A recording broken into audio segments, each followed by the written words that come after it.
Bonjour, je m'appelle Léa, j'ai 19 ans et je suis étudiante en architecture d'intérieur à Paris. En 2022, je voterai pour la première fois aux élections présidentielles. Je suis un petit peu perdue parce que j'ai le sentiment qu'en tant que jeune votant, on est souvent exclu des discours politiques. Je vous ai entendu vous exprimer au sujet de votre nouveau parti Simple et je me demandais quelles étaient vos motivations lors de votre premier vote à mon âge, si vous recherchiez déjà de la simplicité et de la transparence. Merci. Bonjour Gaspard Koenig. Bonjour. À cette jeune fille un peu perdue, vous lui dites quoi ? Je lui dis qu'heureusement qu'on est perdu quand on a 18 ans, que le contraire serait très inquiétant, et que moi, quand j'avais son âge, j'étais quelque chose comme anarcho-communiste et j'avais décidé de ne pas voter du tout dans ma vie. Et que c'est toujours émouvant de voir les jeunes qui se cherchent politiquement parce qu'ils sont ouverts à beaucoup d'idées. Et puis après, quand l'âge vient, quand on se range quelque part, on prend un sillon et on a tendance à ne plus en sortir. Mais ce moment où tout est possible, on peut réfléchir à tout, on s'intéresse aux choses nouvelles, et un moment qui est très propice justement au renouveau, à l'innovation démocratique. Tout est possible, Gaspard Koenig. Merci d'être avec nous aujourd'hui et on va embarquer vers le futur.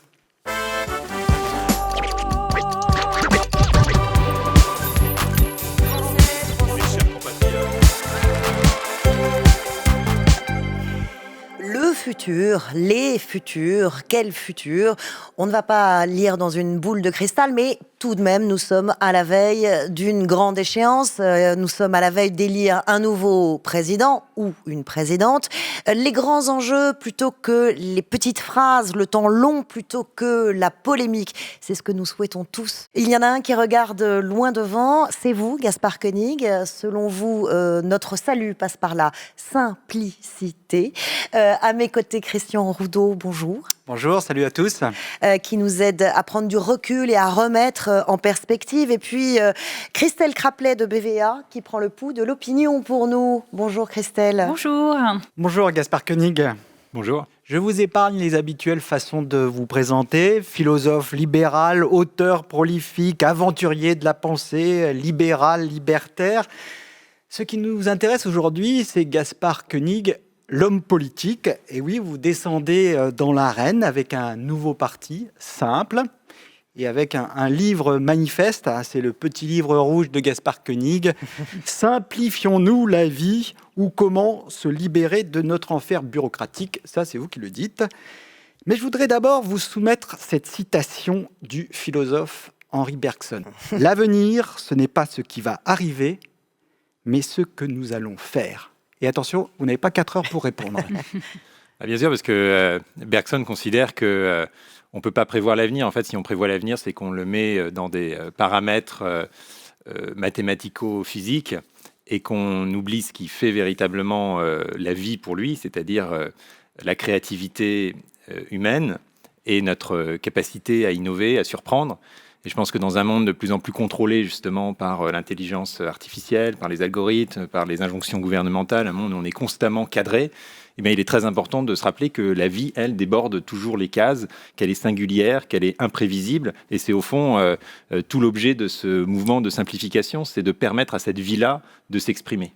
Bonne réponse, monsieur le philosophe, en moins de 4 heures. Hein. Le temps est respecté, ne pas se mettre de barrières et ouvrir tous les possibles. Christelle, tu vas nous dévoiler une enquête exclusive dans un instant. Oui, effectivement, parce que vous dites que l'enfer bureaucratique n'intéresse pas les élites médiatico-politiques. Eh bien, nous, sondeurs, nous nous sommes intéressés au sujet. Nous avons posé des questions aux Français sur ce thème et vous le verrez, il y a un certain nombre de surprises. Pourquoi, Gaspard Koenig, cette simplification, c'est un sujet central, politique pour vous? À quoi ressemblera et doit ressembler la France dans 5, 10, 20, 25 ans? Allons loin. Première partie de ce programme, c'est #monpays.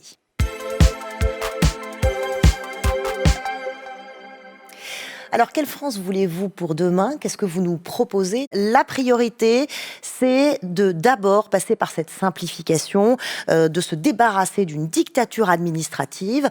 Qu'en pensent les Français? On va peut-être commencer par là. Alors effectivement, posons quelques chiffres. On leur a demandé est-ce qu'ils pensaient qu'il y avait trop de réglementation, que cela bridait l'innovation. Et ils sont effectivement près des 2/3, 64%, à nous répondre cela, alors que finalement, seuls 36% d'entre eux pensent que, il n'y a pas trop de réglementation et que finalement, c'est utile pour protéger les individus. Mais surtout, il y a ce chiffre très fort, 83%, qui nous déclarent que la lourdeur administrative, finalement, c'est quelque chose qui les préoccupe personnellement. Alors, pour tout vous dire, ça nous a un petit peu étonnés parce que nous, dans nos enquêtes qualitatives, c'est pas forcément quelque chose qui ressort spontanément, mais il faut croire que c'est effectivement un irritant pour les Français. Je suppose que cela vous inspire certains commentaires. À 83%, il n'y aura même pas besoin de second tour, c'est super. Et c'est précisément moi ce que j'ai vu en parcourant la France. D'abord en la parcourant à cheval l'année dernière, en logeant chez l'habitant. Sur les pas de Montaigne. Les pas de Montaigne. Et ça m'a mis la puce à l'oreille parce que j'ai vu que les gens parlaient constamment de ça. De quoi parle-t-il le soir à table, quand il n'y a pas de caméra, quand il n'y a pas justement de sondage, quand il n'y a pas de biais d'observation? Eh bien, ils parlent de tel article de code rural, de telle injonction de la DREAL, de tel problème avec la préfecture. La DREAL, c'est des initiales. C'est toutes ces administrations régionales qui véritablement les empêchent parfois d'aller jusqu'au bout de leurs rêves, de faire leur métier, de faire leur association, bref, de vivre leur vie. Et ils ont le sentiment de devenir comptables d'eux-mêmes et d'être complètement perdus dans un univers normatif qu'ils ne comprennent plus du tout. Or, la base de l'état de droit, c'est quand même que nul n'est censé ignorer la loi. Aujourd'hui, nul ne peut la comprendre. Donc ça pose un problème démocratique central. Et on le connaît, l'inflation normative, c'est quelque chose qui est recensé depuis 50 ans. Le Conseil d'État publie des études tous les 5 ans. On va rappeler quelques chiffres, vous les donnez dans votre livre, mais pour qu'on se rende bien compte, parce que inflation, qu'est-ce que ça représente? Il y a votre expérience, il y a cette température de l'opinion, et puis il y a les chiffres. Vous citez entre 400 et 500 000 le nombre de normes en France. Le volume consolidé de lois est de 85 000 articles. Le nombre de règlements, plus de 233 000 articles, soit un total de 317 667 articles. Vous parliez des codes. Le droit civil est régi par 75 codes. Code du travail, 3900 pages, ça pèse 1 kg 570 grammes. Code rural, 3072 pages. Code de l'urbanisme, 3540 pages. On tourne toujours autour de entre 3 et 4000. En tout cas, au poids, c'est lourd. Vous dites qu'il y a des textes absolument pour tout, y compris pour les pièges aragondins, et que, justement, personne n'est censé ignorer la loi. Si vous en faites la colonne vertébrale de votre engagement politique et de votre parti, c'est parce que, pour vous, ça va bien plus loin qu'une histoire de paperasse. Pourquoi, expliquez-nous, pourquoi c'est une histoire de justice sociale et donc une question éminemment politique? C'est une question politique parce qu'en fait, la norme, c'est un rapport de pouvoir. Et la norme permet de contrôler les gens. Et aujourd'hui, elle marche naturellement à l'avantage des puissants qui la demandent, qui en profitent, qui au mieux savent s'orienter dans le système parce qu'ils vont avoir un cabinet d'audit, un avocat fiscaliste, un expert comptable qui va pouvoir les aider et leur permettre d'optimiser en fait leur situation. Parce que dans un système complexe, vous avez les initiés qui en tirent profit, et puis vous avez ceux qui sont à l'extérieur et qui... Vous dites ça exclut, ça discrimine, ça opprime, ça favorise les puissants, ça met à genoux les faibles. C'est fort comme mot. Mais simplement, je l'ai vu. C'est-à-dire, j'ai vu des agriculteurs qui décrochent, qui ont 50 lettres siglées République française non ouverte sur le siège passager du véhicule utilitaire, et qui arrêtent, et qui, un jour ou l'autre, seront rattrapés par la patrouille, souvent à cause d'ailleurs d'histoires d'assurance, et qui verront leur vie à peu près ruinée parce qu'ils n'ont pas réussi l'exploit de comprendre le système. Et naturellement, ça pousse les gens, du coup, à se mettre dans des grandes entreprises, dans des grands ensembles qui, eux, peuvent assurer l'admin, le juridique, le service compta, etc. Et donc, ça bride tous les métiers qu'on peut exercer soi-même, ça bride toutes les initiatives qu'on peut prendre, ça brise, en fait, les rêves de beaucoup de gens. Et par ailleurs, pourquoi est-ce qu'on a instauré ce système de contrôle? Parce qu'on ne fait pas confiance aux gens. Et c'est là que c'est une question politique centrale qui, au fond, remet en cause 2 siècles de notre modèle jacobin. C'est pour ça que c'est quelque chose de très profond dans notre rapport à la nation, à l'État. On ne fait pas confiance aux gens, donc on va essayer de millimétrer leurs moindres actions, et les gens le sentent bien et renvoient cette défiance envers l'État et sont dans une situation quasiment de révolte ou de semi-anarchie, parce qu'ils considèrent que tout ce qui vient de la préfecture, des ministères, de Bruxelles, tout ça c'est n'importe quoi, tout ça s'applique pas au terrain, tout ça les étrangle. Et donc, à l'inverse, simplifier, c'est faire confiance, parce que c'est mettre la norme à un bon niveau de généralité, qui fait qu'on se dit, les gens sur le terrain vont avoir l'intelligence de pouvoir l'adapter à leur situation, à leur environnement, de pouvoir passer des compromis avec leurs voisins, avec leurs patrons. Alors Gaspard Koenig, ici dans cette émission, on s'appelle Futur, mais on aime bien regarder, on s'intéresse au temps long, on aime bien regarder un petit peu en arrière. On a ce moment pour éclairer le cheminement intellectuel de l'invité, où on cherche, on va fouiller dans les archives un personnage qui a pu inspirer cet invité. Alors, c'est un peu compliqué de trouver une vidéo de Montaigne, de Tocqueville, de John Stuart Mill, des grandes inspirations pour Gaspard Koenig, mais on a trouvé quelqu'un d'autre, le président Pompidou. Dans le secteur privé, naturellement, l'État ne peut pas commander et ne doit pas commander, car s'il se met à tout vouloir régenter, tout ira mal. Tout ira mal si l'État cherche à tout régenter. On lui prête une version un peu plus pimentée, off the record, dit arrêtez donc d'emmerder les Français et vous verrez que tout ira mieux. C'est vrai, mais c'est pas seulement, et je corrigerai un peu Georges Pompidou, si je puis me permettre, le secteur privé lui aussi produit énormément de normes. Regardez le nombre de conditions d'utilisation que vous signez. Regardez ce que vous imposent les banques, les assurances, les propriétaires quand vous essayez de louer un appartement et que vous devez constituer des dossiers de 50 pages.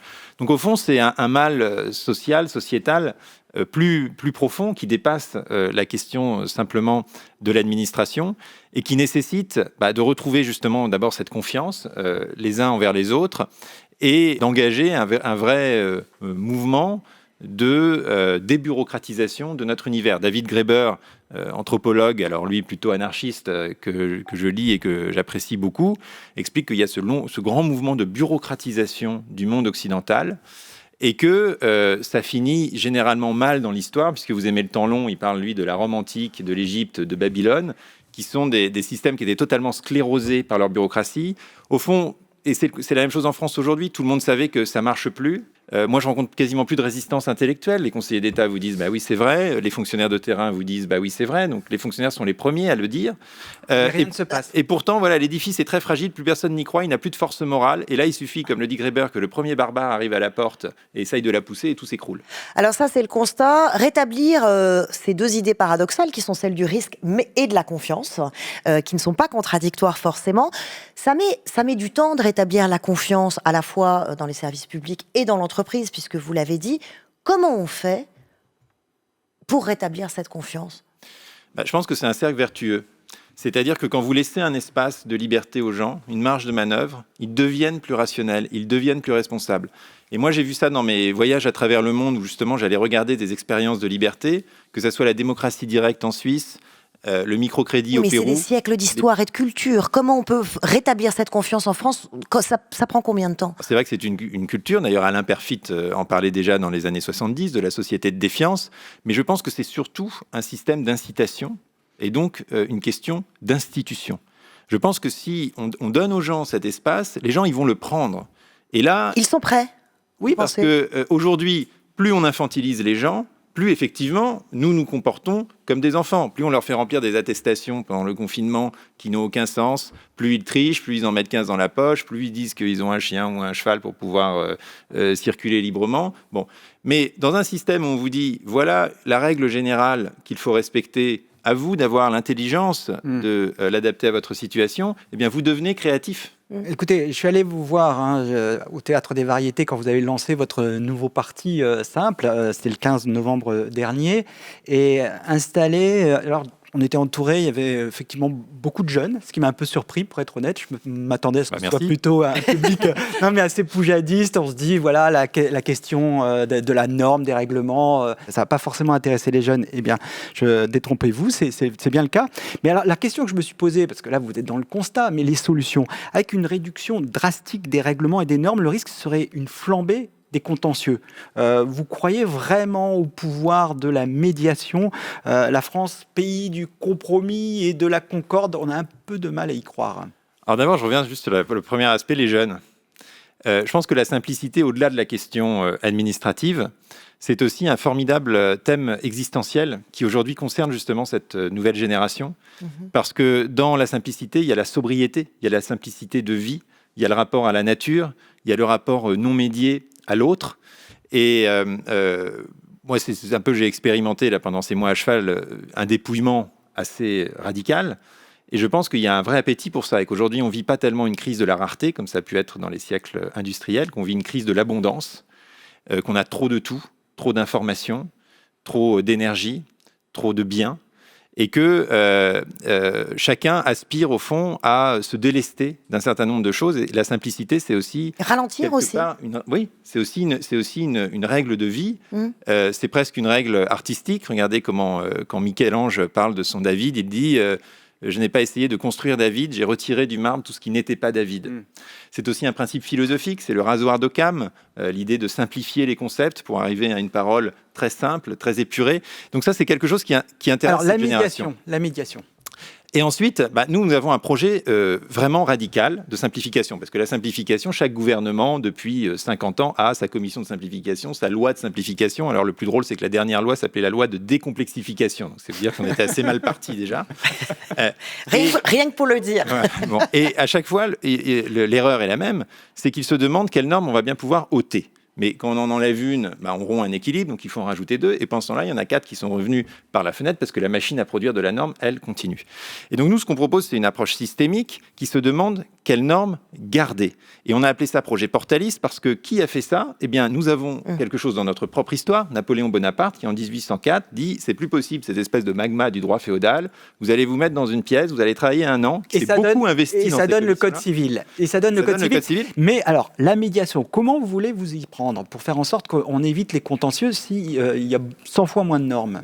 Alors, nous avons une réponse juridique à cette question. Donc d'abord, on garde de la norme, c'est-à-dire qu'il y aura des textes, évidemment. L'idée n'est pas de vivre... Mais c'est les grands principes, simplement. Ce sont des grands principes que tout le monde pourra comprendre. C'est-à-dire que notre projet, c'est que le droit français tienne en un volume 5000 principes intelligibles par tous. Imaginez la révolution quand nous aurons terminé le travail et que nous pourrons distribuer à tous les foyers de France un livre, oui, mais le risque, qui sera la loi. C'est magnifique comme projet. C'est l'interprétation. Mais heureusement qu'il y a de l'interprétation. Et heureusement que l'égalité ne veut pas dire l'uniformité. Et heureusement qu'à situations différentes correspondent des méthodes différentes. Après, vous allez me dire, il y aura beaucoup de contentieux. Oui, là, c'était ma question. Voilà. On y arrive. On y arrive.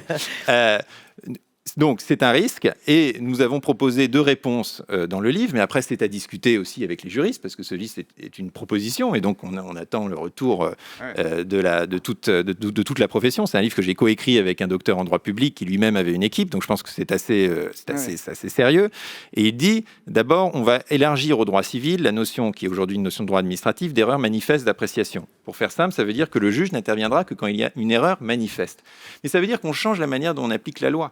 Il n'y a qu'au lieu de regarder si votre installation elle est bien à 8 degrés ou à 10 degrés, comme dit le code de l'urbanisme et tout, on va regarder si vous respectez le principe. Si vous le respectez à peu près, si vous respectez la finalité de ce qui vous est demandé, ça va.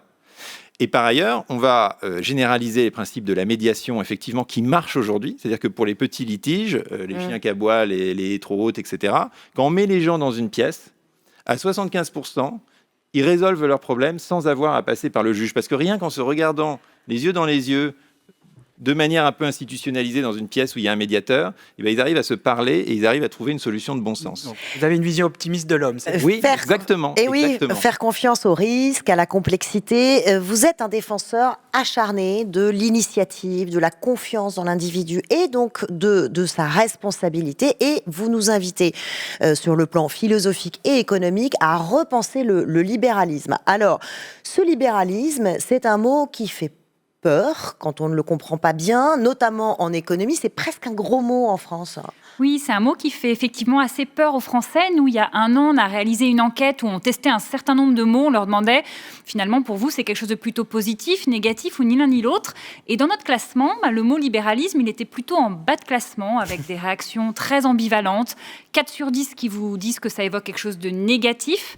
versus 3 sur 10 seulement quelque chose de positif et les autres ne savent pas trop. C'est perçu beaucoup moins positivement que des mots comme démocratie ou écologie. Et on voit quand même, évidemment il y a des différences selon sa sensibilité politique ou son profil, qu'en France, ça reste encore connoté un peu négativement. Et est-ce que vous pensez que les Français sont prêts finalement pour cette société un peu plus libérale ? Alors d'abord, vous remarquerez que je n'emploie pas le mot quand je parle de simplification, parce qu'en fait, je pense qu'à travers le prisme de la simplification, on peut traiter l'ensemble des sujets et que c'est rendre la liberté extrêmement concrète et qu'on n'a pas besoin de toujours mobiliser les grandes doctrines pour concevoir des politiques publiques.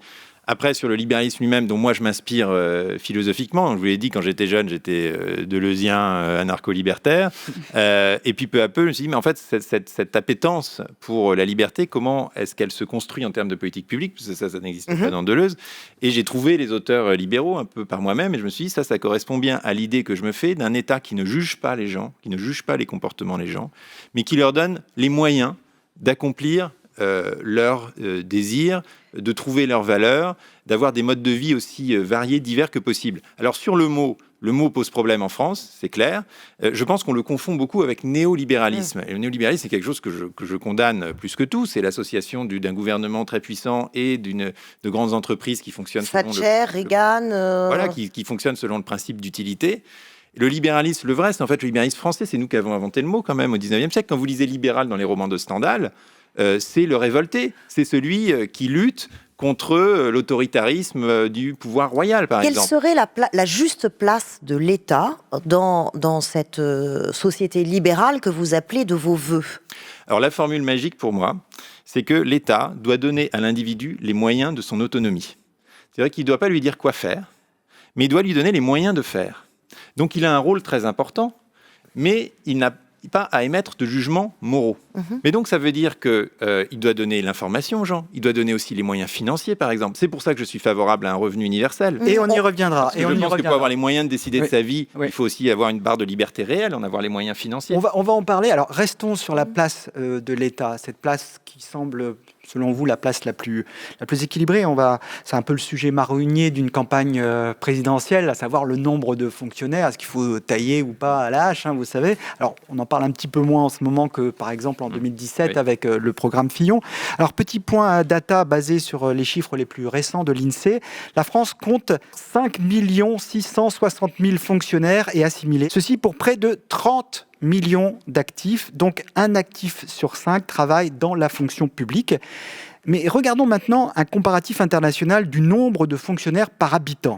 Eh bien, la France n'est pas la championne du monde de la fonctionnarisation. Ce n'est pas forcément un pays courtelinesque. On se situe à la 6e place des pays de l'OCDE, derrière les pays scandinaves et le Canada. Donc 89 fonctionnaires pour 1000 habitants.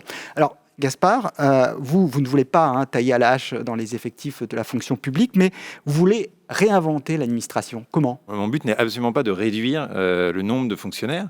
Le but est de les remettre sur le terrain. Donc, ce qu'on propose dans le livre, c'est de créer des maisons du citoyen.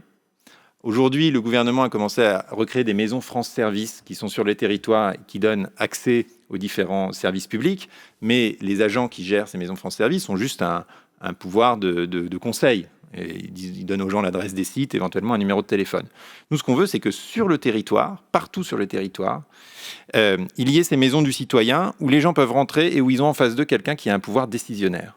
Et qui leur disent, moi j'ai regardé les grands principes, voilà ce que je me propose de faire pour faire ma cabane, pour faire ma ferme auberge, pour lancer mon association. Ça veut dire une délégation de pouvoir à ces agents-là. Mais c'est le principe même de ce que je défends, c'est-à-dire qu'aussi au sein de la fonction publique, donner une autonomie de décision au plus petit échelon, et du coup donner à l'administration une fonction qui ne sera pas seulement une fonction de sanction, mais de conseil. Dites-moi si ce projet-là, il est valide pour vous.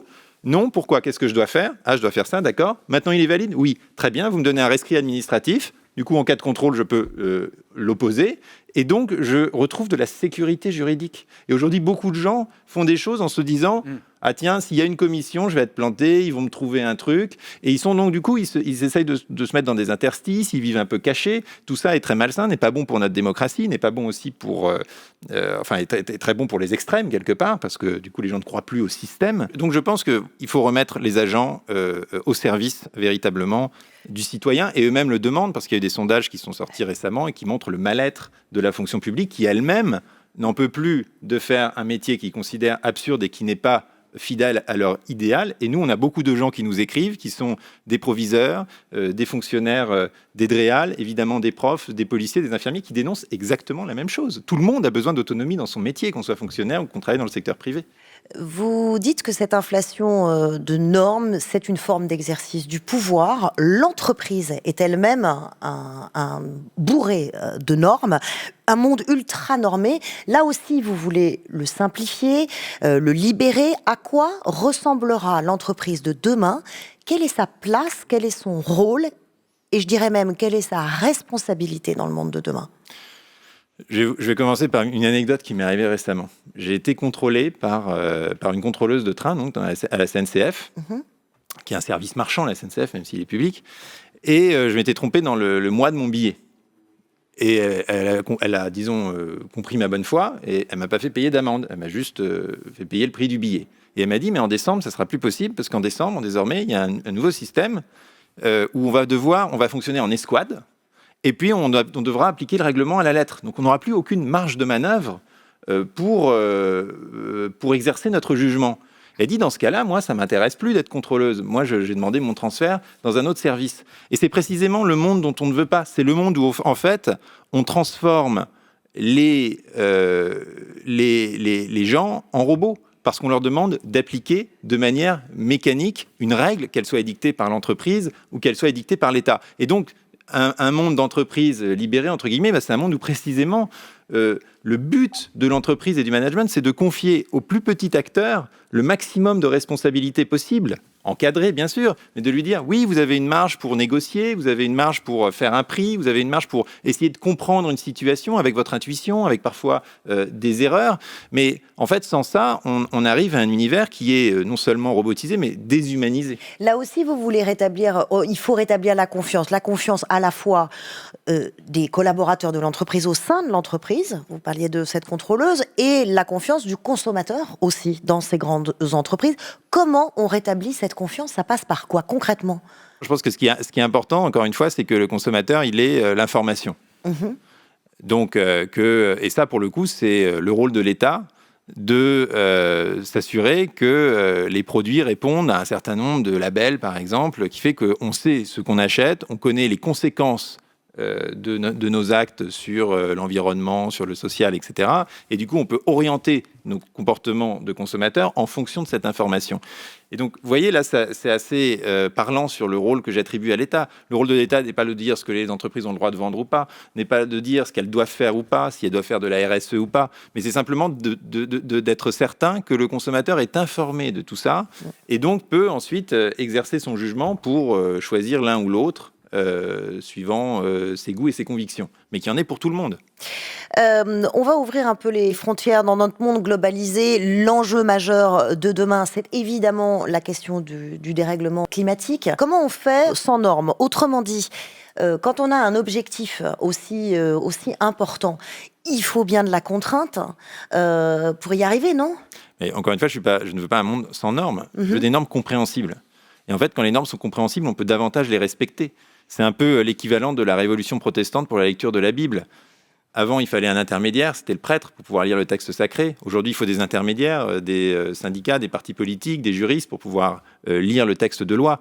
Demain, dans un monde simplifié, tout le monde pourra comprendre ce qu'on exige de lui, y compris donc sur le plan environnemental.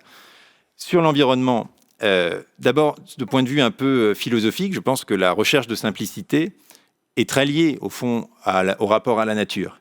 Et Tocqueville, qui est le premier à avoir dénoncé la tutelle administrative, c'est pas étonnant si c'est aussi lui qui a écrit 15 jours dans le désert, qui est un livre justement où il voyage dans les forêts primaires du Michigan avant toute industrialisation, où il va sous les canopées qui n'ont jamais été touchées par l'homme, il rencontre les tribus primitives et il s'émerveille de ce monde où on peut avoir un rapport direct. Donc les deux sont très liés. Et enfin, sur les politiques publiques à mettre en œuvre, moi je suis très favorable à une vraie fiscalité carbone. On essaye depuis 15 ans, avec plus ou moins de bonne volonté. Oui. Il y a 3 gouvernements qui s'y sont essayés, qui ont échoué, c'est compliqué. On va proposer, nous, un dispositif qui fait que l'argent, le fruit de la taxe, est immédiatement redistribué à ceux qui la payent. Donc c'est un dispositif en vase clos. Il n'est pas utilisé pour autre chose, pour faire d'autres projets. Et donc il compense immédiatement, au fond, le coût de cette fiscalité, mais en même temps, il conserve le système d'incitation qui fait que, naturellement, les gens vont aller vers la solution la plus économe en carbone. Et je pense que payer le prix de ce qu'on consomme en termes de dommages à la nature est absolument essentiel. Aujourd'hui, regardez les gens qui font du binge-watching sur Netflix en regardant plein de reportages sur l'environnement. Et ben, en fait, ils consomment énormément d'énergie. Et donc, j'ai rien contre le fait qu'il y ait ces reportages sur l'environnement, mais il faudrait qu'ils en payent le prix et que du coup, ils en aient aussi un usage plus modéré. Gaspard Koenig, j'ai une suggestion. Plutôt que de monter un parti, vous devriez rejoindre les écologistes, parce que ce que vous dites n'est pas très éloigné de ce que dit Yannick Jadot en termes d'une TVA modulable favorisant les produits vertueux, en tout cas les produits durables. Il suggère aussi un impôt sur la fortune climatique, également une taxe carbone à la frontière. Finalement, vous êtes assez proche de ces... Même si c'est de la taxe et c'est des impôts, on a compris que vous n'étiez pas totalement opposé à l'impôt et à la taxe, mais de façon un peu mesurée. Qu'est-ce que vous pensez de ces suggestions ? Est-ce que vous pensez que c'est des perspectives d'avenir qui, de toute façon, à un moment, vu le danger climatique, devront être mises en place ? Je pense qu'il y a beaucoup de choses intéressantes dans le projet écolo. Il y a toujours eu d'ailleurs au sein d'Europe Écologie Les Verts une faction, disons, très socialisante qui me déplaît. Et puis, il y a aussi toujours eu une faction très libertaire, avec laquelle, évidemment, je m'entends beaucoup mieux, et sur les sujets de droits fondamentaux, qui est souvent en pointe. Après, quand on propose les idées que je propose, on tape toujours un peu partout dans l'échiquier politique. Alors, certaines de mes idées sur le plan de la réforme institutionnelle qui vont être carrément mélenchonistes, ces idées sur l'écologie qui vont être plus élevées, des idées sur l'économie qui vont peut-être tomber au centre droit. Et donc, je pense qu'il y a une cohérence d'ensemble dans ce que je propose, que je ne trouve pas encore dans le programme de Jadot, mais en effet, il y a forcément des accointances à certains moments. Le rapport à la contrainte sur cette question environnementale, il est très paradoxal. Oui, juste un petit point justement par rapport à la position des Français sur cette question environnementale. Aujourd'hui, la conscience, elle est massive. Toutes les catégories de population nous disent que voilà, il y a une urgence climatique. C'est plus fort chez les jeunes, mais c'est partagé par tout le monde. En revanche, on sent bien chez les Français vraiment plein de contradictions. Ils sont prêts à agir, mais en même temps, si ça vient pas trop heurter leur quotidien, si ça empiète pas trop sur leur confort, si ça leur demande pas trop d'efforts, du coup, ils sont un peu perdus. Et ce qui est intéressant, nous, on a fait une grande enquête auprès de 30 000 citoyens là, qui a été publié au moment de la COP26, et on leur a demandé, est-ce que finalement, face à cette urgence, pour vous aider quelque part, il ne faudrait pas mettre en œuvre des mesures un peu contraignantes, un peu du type de celles qu'on a mises en place au moment de la pandémie de Covid, type port du masque, confinement. Eh bien, 73% des Français, et c'est plus que ce qu'on a dans d'autres pays, nous disent oui, finalement, sur ce sujet de l'environnement, peut-être que pour m'aider à agir, et ben finalement, un peu de contrainte, ce serait pas si mal parce que ça me permettrait de faire ce pas que j'arrive pas forcément à faire tout seul. Je suis très opposé à la politique sanitaire de ce gouvernement et je pense qu'on a trop tendance à délaisser nos libertés au nom de la sécurité, au nom de la lutte contre le terrorisme, au nom de la lutte contre le réchauffement climatique. Il faut faire très attention parce que les libertés, une fois qu'on s'en affranchit, c'est très difficile de les retrouver, c'est pas instinctif. Et qu'à force de détricoter notre état de droit sous tel et tel prétexte, eh bien, on finit dans un univers qui devient extrêmement autoritaire. Et encore une fois, je pense que, par exemple, mettre un prix lié à la production carbone, ça, c'est aider les gens à faire des choix. Parce que, quelque part, ça leur permet de faire le meilleur choix pour la planète, tout en faisant le meilleur choix pour leur portefeuille. Et donc, quelque part, je trouve ça plus ingénieux parce qu'en cas de besoin absolu, ou si quelqu'un a une priorité qui n'aurait pas été prévue par certains textes d'interdiction, il pourra quand même prendre l'avion, par exemple. Donc, interdire l'avion, c'est débile parce qu'il y a des gens qui en ont besoin pour faire des choses très bien, y compris très bien pour la planète. Faire payer le coup pour que ça reste exceptionnel est plus intelligent parce que ça permet de faire des arbitrages qui dépendent justement des circonstances particulières. Il y a un fil rouge dans votre pensée qu'on va continuer à tirer ensemble. Comment, dans ce nouveau monde, accomplir nos destinées individuelles ? Quelles études, quels métiers ? Comment on va travailler ? Avec quelle chance, quel bonheur même ? C'est #MonAvenir. Bonjour, mon nom est Jean-Christophe Benis, je suis Managing Partner de Next Corpo, c'est un fonds d'investissement pan-européen avec une petite particularité, nous investissons principalement dans des startups et des projets technologiques avec un fort impact. Mon cher Gaspard, c'est un plaisir de vous lire la majorité du temps, même si je ne partage pas la totalité de vos idées. J'ai une question qui tourne autour de la notion de libre arbitre et de technologie. La notion de libre arbitre est quand même une énorme tarte à la crème. N'avez-vous pas peur qu'une trop grosse régulation du monde technologique induirait une baisse de productivité liée aux technologies et une baisse du potentiel de vie meilleure d'une certaine manière que les technologies peuvent apporter? Alors, effectivement, moi j'ai fait un long reportage et voyage autour de l'intelligence artificielle. Et ma conclusion, c'est qu'aujourd'hui, ces technologies menacent pas tant nos emplois ni l'existence de l'humanité sur la Terre, parce que la superintelligence nous détruirait tous, mais qu'elles menacent notre libre arbitre, notre capacité à prendre des décisions de manière autonome. Et quand ce monsieur dit « oui, mais le libre arbitre, finalement, c'est une vieille tarte à la crème métaphysique », c'est vrai, des débats sur le libre arbitre, il y en a depuis Lucrèce. Il y en a eu au temps de Luther, on en a de nouveaux. Le problème, c'est que nos sociétés sont fondées sur le libre arbitre. Sans libre arbitre, pas de système pénal, pas de système économique, pas de démocratie non plus. Il faut quand même avoir un libre arbitre pour mettre un bulletin de vote dans l'urne. Et je pense qu'il y a moyen aujourd'hui, tout en acceptant évidemment et en lisant les recherches neuroscientifiques, de considérer que le libre arbitre, c'est pas tant le fait d'avoir pris telle ou telle décision, parce que bien sûr nos choix sont orientés, c'est le fait d'avoir pu délibérer avec soi-même, d'avoir eu ce processus où on a pesé le pour et le contre, et c'est le processus qui importe beaucoup plus que le résultat de la décision. Et c'est pourquoi les techniques de nudge qui sont mises en place aujourd'hui par l'intelligence artificielle, où on pousse les gens à tel et tel comportement avec des systèmes qui sont très performants pour anticiper en fait la manière dont notre cerveau fonctionne, sont extrêmement dangereux parce qu'ils nous mettent dans des sillons où on va finir par, au fond, déléguer notre capacité de choix à la machine en se disant « mais la machine a raison, la machine me donne des situations très confortables, donc pourquoi m'embêter à avoir un choix personnel ?» Et derrière le choix personnel, c'est la constitution d'une personnalité, d'une singularité, de ce qui fait quand même la beauté de notre vie en société qui est en jeu.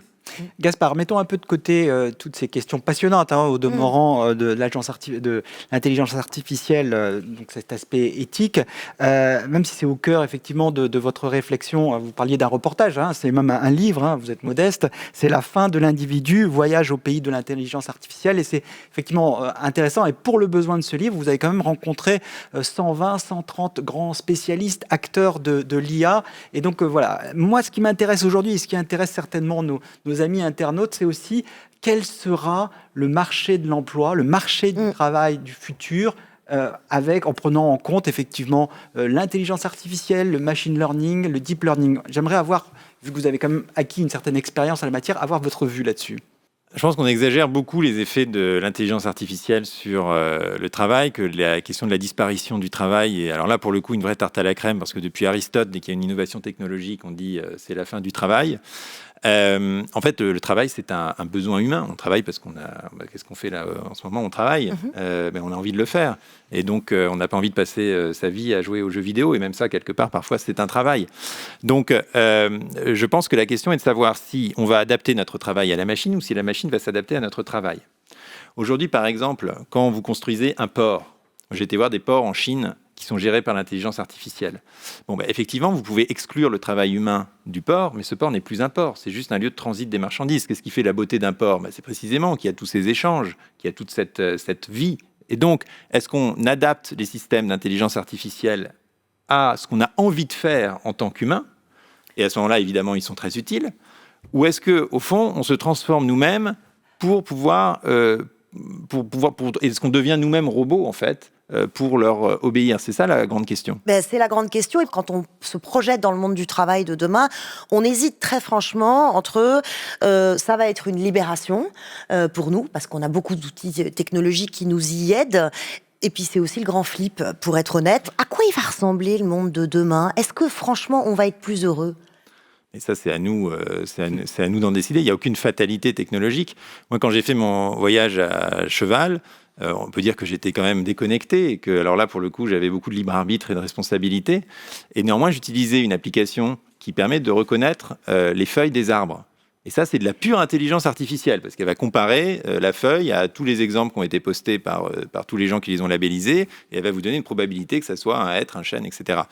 Et ça, voilà, c'est un usage extrêmement intéressant de la technologie qui me permet de mieux faire un truc pourtant très ancien, qui est un périple à cheval. Mais de manière plus générale, ça veut dire un salarié qui demain, est-ce que le salarié va disparaître? Est-ce qu'on sera tous indépendants?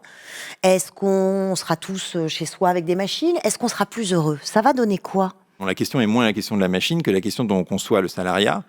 Et il me semble que l'avenir, c'est d'éliminer peu à peu la différence entre salariat et indépendants. Aujourd'hui, les indépendants ont trop peu de droits. Les salariés ont beaucoup trop de subordination. Et donc, petit à petit, on voit très bien ce qui se passe dans les entreprises. On enlève de la subordination, on essaye de redonner de l'autonomie. Par ailleurs, on essaye de redonner des droits et des protections aux indépendants. Et en fait, petit à petit, on voit très bien qu'on va commencer à concevoir, en tout cas, c'est mon souhait, des systèmes universels qui sont individualisés et qui permettent que, par exemple, les assurances retraite, les assurances santé, enfin des choses très concrètes, soient absolument égales pour tous ceux qui ont une activité. Et donc, la question, ça va être, est-ce que le statut de l'actif, qu'il soit dans une entreprise ou pas, au fond, va devenir de moins en moins crucial et va nous permettre, effectivement, de vivre de manière plus indépendante. Vous savez que Marx, par exemple, a à juste titre détesté le salariat qui aliènent ceux qui y sont prisonniers parce qu'ils ne travaillent pas pour eux, mais pour quelqu'un d'autre. Mais en même temps... L'aliénation, effectivement... mais en même temps, d'avoir un système de protection, le revenu universel en fait partie, le compte-temps... Oui. Et justement, on voit bien dans tout ce que vous dites, et je voudrais juste clore sur ce sujet, que le sujet n'est pas mince, c'est énorme les bouleversements qui peuvent nous attendre, et ça pose énormément de questions. Est-ce que vous avez l'impression que la classe politique, et en particulier les candidats à la présidentielle, prennent la mesure de ce bouleversement qui est à venir? Ou est-ce que c'est plutôt, on a quand même une classe politique qui a du mal à anticiper ce genre de choses? La classe politique, quelque part, c'est normal qu'elle soit vraiment en aval. C'est-à-dire qu'il y a le processus de transformation de la société. Après, vous qui vous lancez dans la politique, j'espère que vous voulez être en amont. Oui, on va y arriver. Il y a des intellectuels qui essayent de formaliser ce qui est en train d'arriver, et puis quelque part, le politique, il arrive en bout de chaîne pour refléter un peu l'opinion.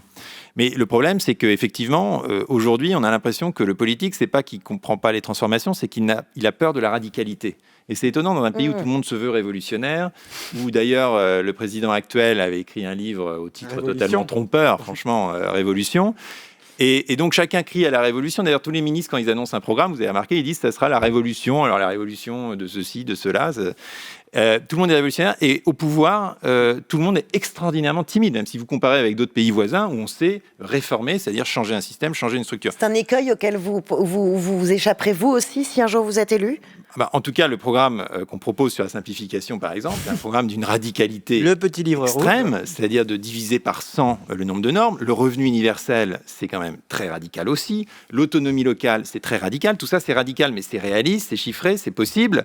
Et je pense que c'est le bon chemin à trouver, à garder une sorte de foi dans la transformation des systèmes, et en même temps ne pas être utopique, c'est-à-dire ne pas vouloir plaquer un espèce de schéma de société abstrait, parce que ça rate toujours, et ça finit justement par de la déception et de la demi-mesure. Alors, on a une petite séquence dans Futur, ça s'appelle Futur antérieur. On va chercher dans le passé comment on voyait le futur. Peut-être un cheminement intellectuel pas si compliqué finalement, mais c'est toujours intéressant. Alors, on peut dire que vous avez plutôt bien réussi sur les bancs de l'école, agrégé de philo, normalien. En primaire, comment imaginiez-vous l'école de l'an 2000? Je me demande si vous étiez aussi clairvoyant que ces gamins. On regarde. Je pense qu'en l'an 2000, peut-être que tout sera changé. Le maître sera chez lui, puis il parlera à ses élèves qui seront chacun dans leur maison et puis qui feront leur dictée. Et si la maman va travailler, alors l'élève, il peut aussi bien couper son talkie-walkie et puis aller faire des bêtises. Voilà, ils avaient anticipé déjà l'école de Jean-Michel Blanquer quelque part. Mais demandez aux gamins qui ont été, comme les miens d'ailleurs, qui ont dû subir des cours à distance pendant 6 mois, si c'est une expérience si positive que ça. Non, ils étaient tous absolument ravis de retrouver leur salle de cours. Mais là aussi, je pense qu'on fait toujours une erreur quand on veut imposer un modèle conçu en chambre par quelques intellectuels ou technocrates à l'ensemble de la société. Ça ne peut que rater, quelles que soient nos bonnes intentions, quelles que soient nos bonnes idées, quelle que soit l'expertise dont on s'entoure. Et donc je pense qu'il est beaucoup plus judicieux de laisser et de fournir les moyens aux écoles pour évoluer d'elles-mêmes. Je pense que le grand secret là-dedans, c'est évidemment de donner de l'autonomie aux établissements scolaires, que les proviseurs puissent, dans le système public, choisir les profs, choisir les méthodes d'éducation avec un objectif qui, lui, reste fixé par l'État, avec des moyens qui restent alloués par l'État, avec une carte scolaire, quoi qu'on en pense, qui reste dessinée par l'État, mais que, néanmoins, chaque établissement puisse chercher sa voie, expérimenter. Et évidemment, c'est de ces milliers, de ces millions d'expérimentations que naîtront les nouveaux modèles. Enfin, l'objectif premier d'une éducation, c'est quand même de préparer la jeunesse à son propre avenir, c'est-à-dire au métier de demain. Est-ce qu'il faut complètement revoir le système d'éducation pour préparer les jeunes au métier de demain, Christelle ? Alors, quand on interroge les Français, en termes de constat, ils sont souvent assez négatifs. Les 2 tiers d'entre eux vont nous dire, effectivement, le système actuel se dégrade ou il est plutôt moins bon que dans d'autres pays. Mais quand on teste un certain nombre de mesures, on voit qu'ils sont aussi parfois un peu conservateurs. Ils ne sont pas du tout favorables au fait que, par exemple, on remplace l'écriture manuscrite au profit d'une écriture digitale ou qu'on passe tout d'un coup à des cours qui seraient 100% en ligne. Donc, on voit qu'ils sont un peu pétris de paradoxes sur certains points. Mais quand même, quand on les invite à choisir un peu de manière binaire, on leur dit qu'il vaut mieux enseigner le latin que le codage, ils sont une majorité à nous dire plutôt le codage. Donc, plutôt à se projeter finalement plus dans ce qu'ils perçoivent comme quelque chose d'avenir par rapport au latin. Le codage pour se préparer au métier de demain. Regardez ce que nous dit le site Pôle emploi.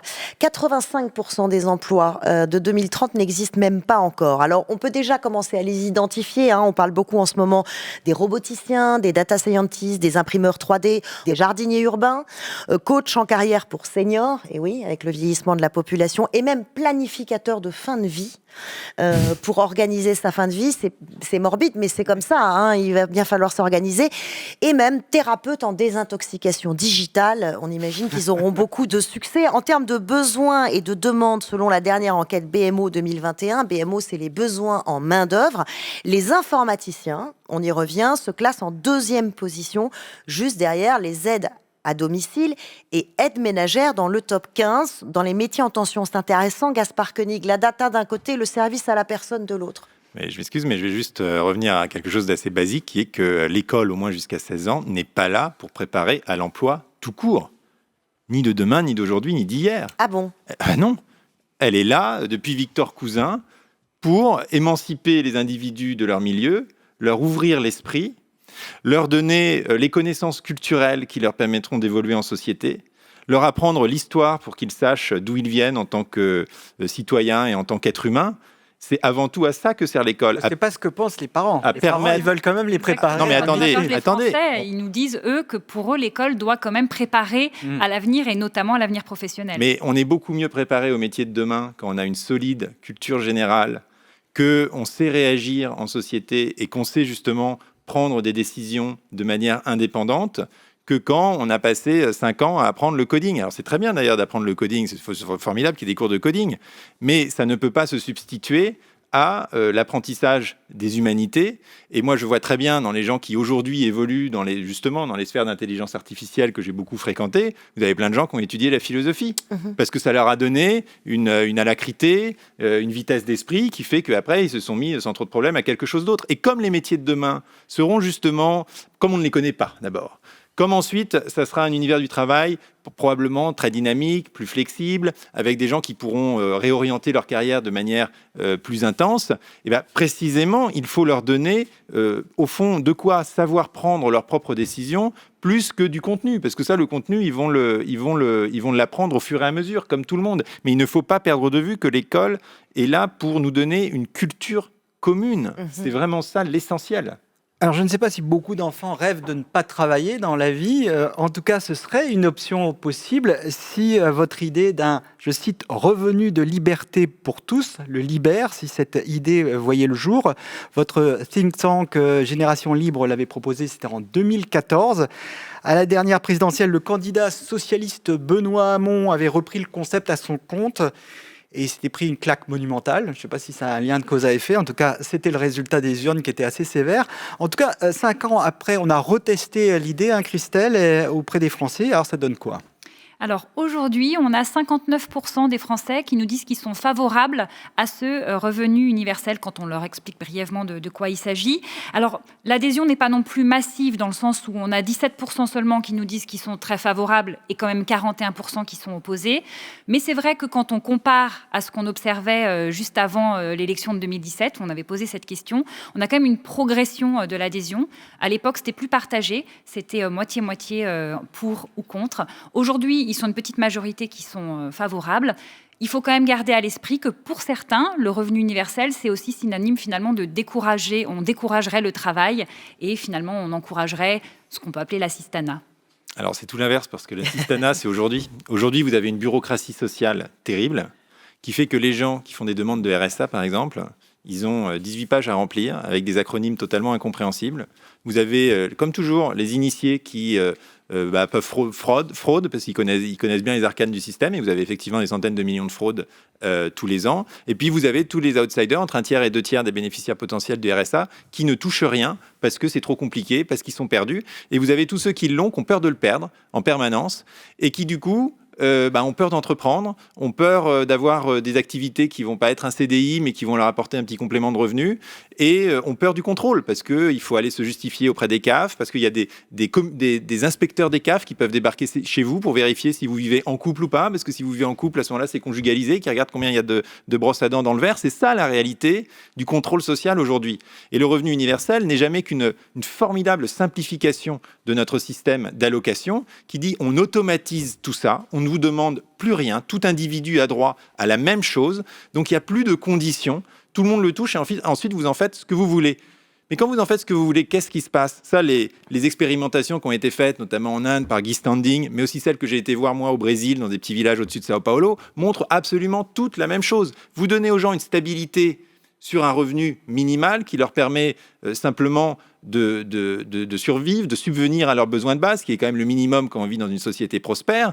Mais ensuite, qu'est-ce qu'ils font ? Ensuite, justement, ils peuvent anticiper l'avenir. Dans le village au Brésil où j'ai été, on m'a dit que les gens réapprenaient à conjuguer les verbes au futur. Parce qu'avant, ils étaient stressés par la fin de mois, pas pouvoir payer les factures, alors que là, ils se projettent. Et donc, du coup, on constate toujours que le taux d'entrepreneuriat augmente. Parce que sur cette base stable, les gens peuvent essayer quelque chose. Essayer une formation, essayer une activité, essayer un job qui va peut-être pas leur plaire. Donc, en fait, c'est quelque chose qui encourage le travail et qui, par ailleurs, permet d'éliminer les effets de seuil. C'est-à-dire que techniquement, vous n'aurez plus jamais quelqu'un qui gagne davantage avec les allocations que l'autre en travaillant. Tout ça, c'est terminé. Donc, ça simplifie drastiquement notre système socio-fiscal. Et est-ce que ça s'équilibre ? Est-ce que ça s'équilibre ? Parce qu'on a quand même ce que Édouard Philippe appelle le vertige de la dette. On a quand même une dette monumentale qui avoisine les 3 000 milliards d'euros. Est-ce que votre système, en un mot, est-ce que vous pensez que ça s'équilibre et qu'on n'est pas encore en train de gréver les finances publiques pour l'avenir ? Nous, dans les modélisations qu'on a faites justement dans ce livre qui est assez technique sur le Liber, on considère que sur des sommes minimales qui permettent de subvenir aux besoins de base, on peut faire un revenu universel à coût zéro pour les finances publiques, c'est-à-dire sans changer les volumes d'imposition d'un côté et de dépenses publiques de l'autre. C'est-à-dire qu'il y a autant qui sort pour... C'est-à-dire qu'en fait, vous changez les tuyaux de cette énorme machinerie socio-fiscale que plus personne ne comprend. Oui, avec des plafonds, vous les clarifiez complètement. Mais les sommes qui rentrent et qui sortent, elles, ne changent pas véritablement. Et les gens qui aujourd'hui sont au RSA, qui nous contactent, nous disent, en fait, votre système, pour moi, financièrement, changerait un peu les choses, mais pas trop ou marginalement. Mais dans ma vie, ça changerait tout. Parce que je ne serais plus stigmatisé comme pauvre, j'aurais plus besoin de prouver tous les mois ou tous les 2 mois auprès des CAF que oui, je suis toujours pauvre, de justifier de où j'habite et de avec qui je vis. Voire ne pas prétendre à certaines aides tellement c'est compliqué. Non-recours. Le non-recours. C'est joli votre formule, je la reprends. Ça, apprendre à conjuguer les verbes au futur. C'est exactement ce qu'on fait ici tous ensemble. Vous écrivez, Gaspard Koenig, que le monde contemporain n'est pas tellement plus complexe qu'avant, mais enfin tout de même, comment s'y retrouver et l'anticiper au mieux dans notre vie de citoyen, dans notre vie de tous les jours, c'est #maplace. Bonjour, je m'appelle Léa, je suis chargée de communication pour l'Office du tourisme et je suis basée à Reykjavik en Islande. Je suis franco-islandaise. Et en fait, moi quand je suis née, maintenant il y a plus de 30 ans de cela, la présidente d'Islande, c'était une femme, c'était Vigdís Finnbogadóttir. Elle a d'ailleurs commencé sa carrière en tant que professeure de français en Islande. Et elle a été réélue 4 fois. Et c'est la première femme à avoir été élue au suffrage universel direct. Et ma question aujourd'hui, c'est en fait celle-ci. Quand est-ce qu'en France, on aura une femme présidente de la République ? J'aimerais bien demander à Léa si elle souhaite que Marine Le Pen soit présidente. Oui, il y en a d'autres, des femmes, on n'est pas obligé de... Non, mais ce que je veux dire, c'est que ça dépend des femmes. Et qu'il peut y avoir, par exemple, un homme qui agit bien davantage pour le droit des femmes qu'une femme. Alors, vous posez la question des quotas, bien évidemment. Alors, l'Islande, elle est modèle en la matière, mais elle n'a pas eu besoin des quotas, contrairement au Rwanda, qui est modèle en représentation parlementaire, par exemple, qui est un pays qui a fait le choix des quotas. Donc voilà, on a exemple, contre-exemple. Pays très démocratique. Oui. Sur la question de la représentation, de la proportion de femmes, effectivement, cette question des quotas, pour vous, c'est comme pour tout le reste, c'est-à-dire une contrainte et donc la négation de la responsabilité pour faire évoluer les choses. Je reviens sur le Rwanda, qui est en fait un excellent exemple, parce que moi j'avais fait un long reportage au Rwanda, j'avais un peu regardé comment ça se passe, et effectivement ils sont complètement modèles, parce que je crois qu'il y a plus de femmes que d'hommes au Parlement. Seulement, Tout à fait. Oui, seulement c'est un Parlement qui ne sert à rien. Parce que c'est un Parlement qui n'a aucun pouvoir, puisque c'est le président qui décide de tout. Et que c'est un pays qui n'est pas, dans les faits, démocratique. Donc on voit très bien comment... C'est un peu excessif. Paul Kagame a quand même une certaine légitimité. Régulièrement, il est réélu. Mais on ne va pas rentrer dans ce débat. D'accord. La question, c'est est-ce qu'il faut laisser faire les choses naturellement ou les pousser pour les accélérer avec des quotas ? Alors moi, je suis philosophiquement contre les quotas. D'accord. Et ensuite, il va falloir faire des quotas pour tout le monde. Parce qu'il n'y a pas de raison de faire des quotas pour les femmes et de ne pas faire des quotas pour des gens qui ont des couleurs de peau différentes, par exemple, et qui sont sous-représentés aujourd'hui. Donc on va finir avec des conseils d'administration ou des parlements ou des assemblées où il faudra vraiment mesurer en fonction de toutes ces caractéristiques biologiques données qui a la légitimité d'aller où. Après, je comprends très bien que les quotas, ça marche aussi parce que ça force la société à évoluer dans une direction qui est évidemment une direction souhaitable. Et donc, ce que j'aimerais bien pour concilier un peu mes principes et la réalité, qui là sont en tension, je l'admets, c'est qu'on fasse des quotas, mais qu'on leur donne une sunset clause, comme on dit dans les pays anglo-saxons, c'est-à-dire une date de péremption. D'accord. En disant quand on aura atteint un certain équilibre, on s'engage. Parce qu'en termes de rythme, pardonnez-moi, mais si on parle d'égalité salariale, par exemple, en France, on recule. C'est autre chose. Oui, mais c'est forcer les choses. Vous dites forcer les choses, ça vaut pour la représentation politique comme pour l'égalité salariale.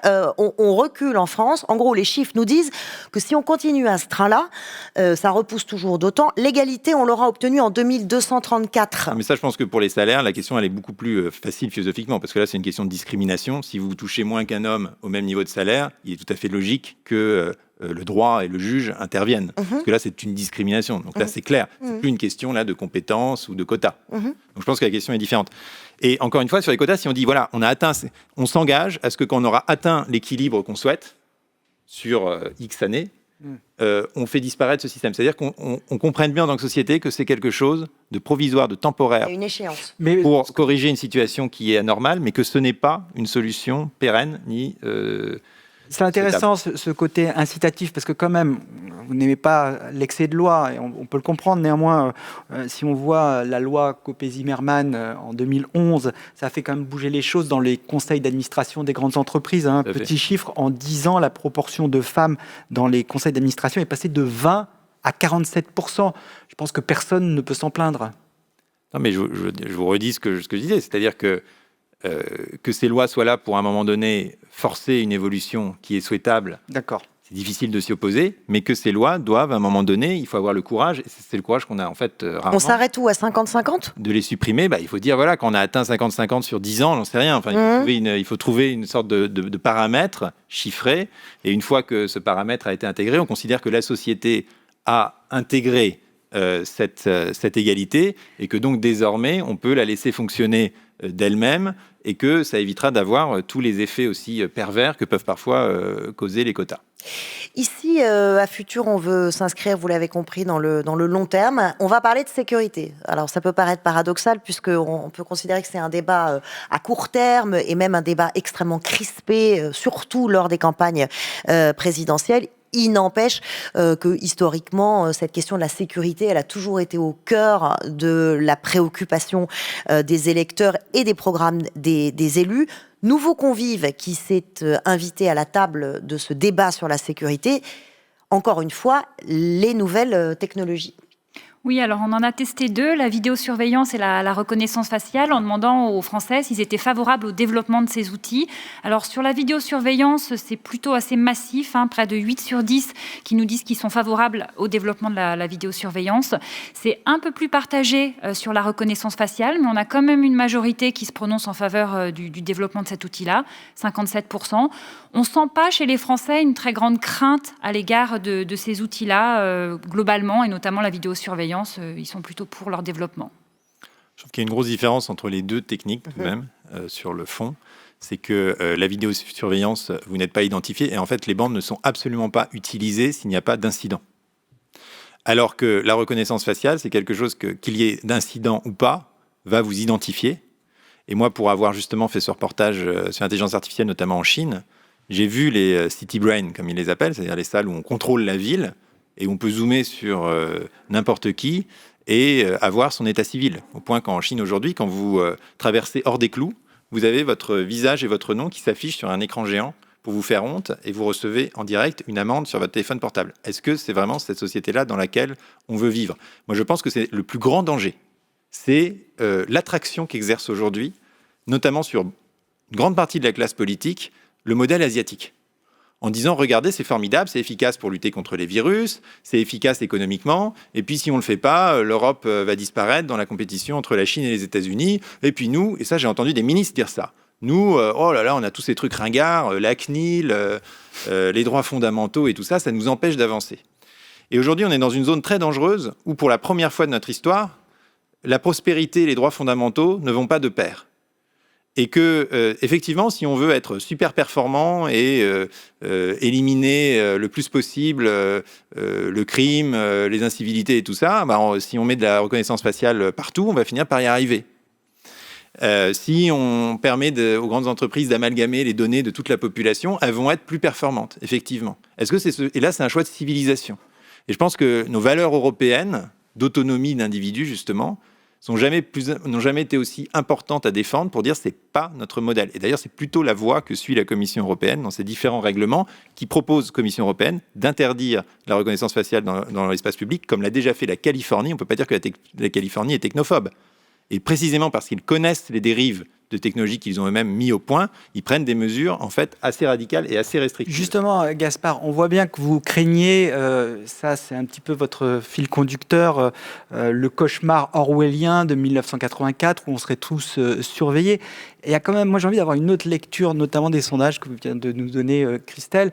C'est peut-être une vision plus positive que vous, dans le sens où on peut se dire que si les Français, parce qu'ici on n'est pas en Chine, on est en France, on est d'accord, si ils ont autant confiance à la solidité de nos institutions, au fait que l'État ne deviendra jamais un État policier autoritaire, on peut se dire, si c'est bien encadré, quel est le problème ?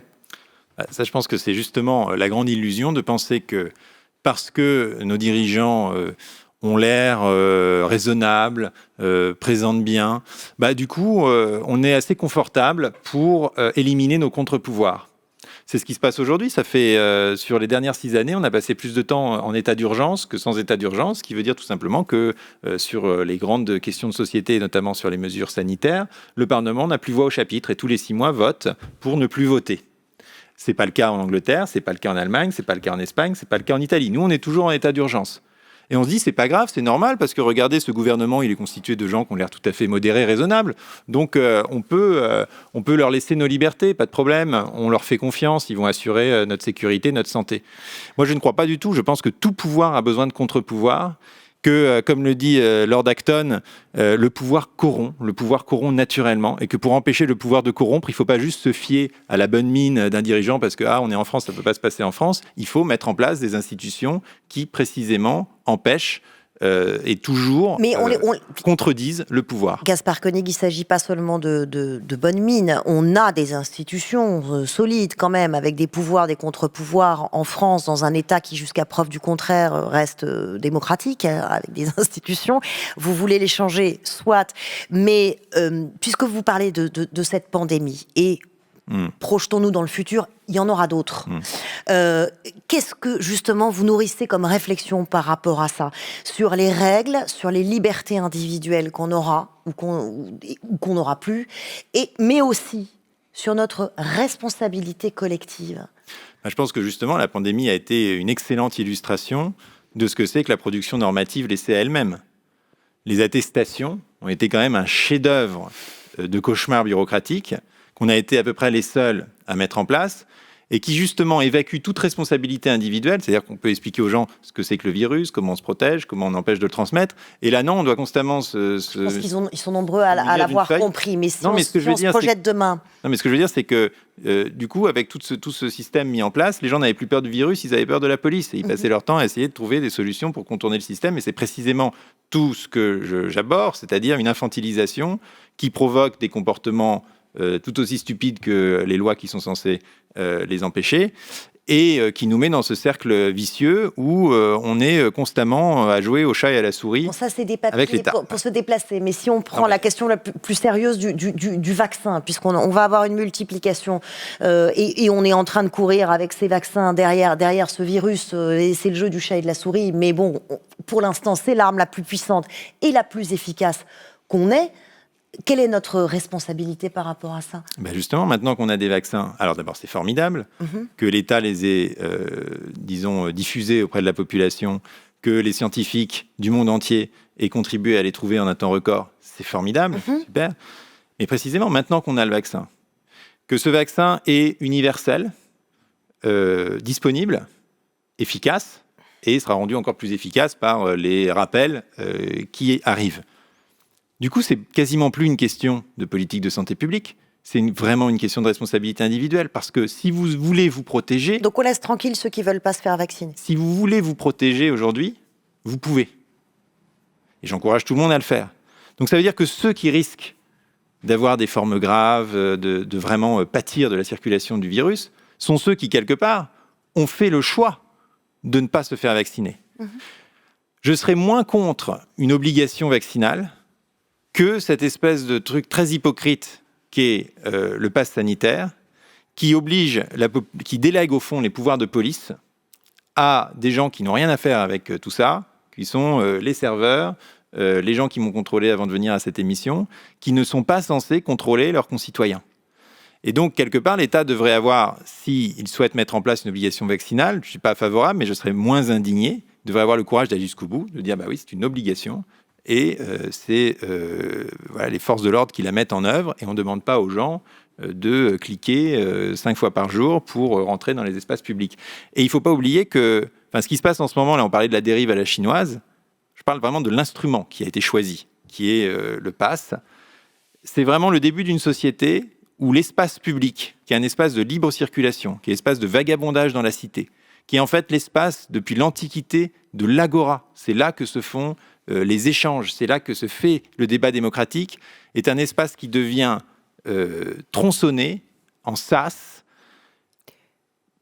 que nous devons prouver à chaque fois notre identité, notre bonne foi, nos différents certificats pour les passer. Et ça, je pense que c'est vraiment quelque chose qui peut être ensuite généralisé à plein d'autres aspects de la vie en société. On parle de la reconnaissance faciale pour les transports en commun maintenant, et qu'il faut absolument s'en prévenir. Quelle leçon philosophique tirer de cette crise sanitaire ? Essayons d'être un peu positifs. On a commencé cette émission par une citation du philosophe Bergson. Je voudrais terminer avec cette citation d'Albert Camus dans La Peste.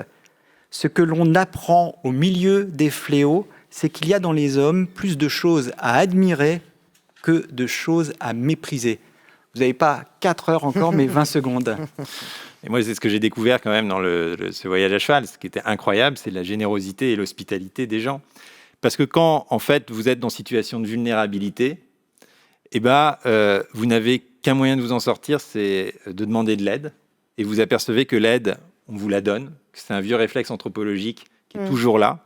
Et la grande leçon pour moi, qui est vraiment la leçon de Montaigne, c'est que pour recevoir la confiance, il faut commencer par donner la confiance. Et que c'est là que le lien se crée et que ce cercle vertueux dont nous parlions au début de l'émission peut commencer à fonctionner. À Futur, on a 3 hashtags. Hashtag ma France, hashtag mon avenir et hashtag ma place. Si je vous demande, Gaspard Koenig, hashtag ma France rêvée. Moi, mon rêve, c'est que les gens puissent accomplir leurs rêves. Et je sais que quand on rêve d'un certain système, d'une certaine France, déjà, on cherche à l'imposer aux autres. Ce que je veux, c'est qu'on vive dans un pays où chacun peut, le mieux possible, concevoir ses propres valeurs, aller jusqu'au bout de ses propres rêves, aussi divers soient-ils, et qu'on donne au fond à chacun les moyens de développer sa propre utopie, plutôt que d'imposer une utopie pour tous. Merci infiniment, à la fois pour la richesse de ce que vous nous dites et pour le respect des temps. Merci Christian, merci Christelle. C'était Le Futur de Gaspard Koenig.